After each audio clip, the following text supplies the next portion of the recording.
బీహార్లో నూతన ప్రభుత్వ ఏర్పాటుకు రంగం సిద్దమైంది. తదుపరి ముఖ్యమంత్రిగా నితీష్ కుమార్ ను అధికారికంగా ఖరారు చేశారు.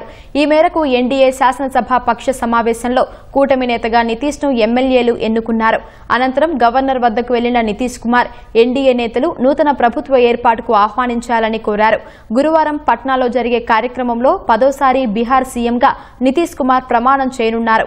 అంతకుముందు జేడీయూ ఎమ్మెల్యేలు తమ శాసనసభ పక్ష నేతగా నితీష్ కుమార్ ను ఎన్నుకున్నారు.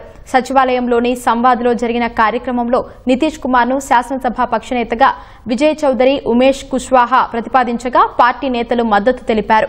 మరోవైపు బీజేపీ శాసనసభ పక్షనేతగా తారాపూర్ ఎమ్మెల్యే సామ్రాట్ చౌదరిని ఎన్నుకున్నారు. బీజేపీ కేంద్ర పరిశీలకుడిగా హాజరైన ఉత్తరప్రదేశ్ ఉప ముఖ్యమంత్రి కేశవ్ ప్రసాద్ మౌర్య ఈ విషయాన్ని ప్రకటించారు.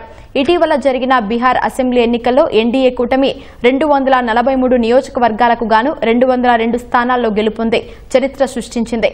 రేపు పట్నాలోని గాంధీ మైదానంలో సీఎం, మంత్రుల ప్రమాణ స్వీకారం జరగనుంది.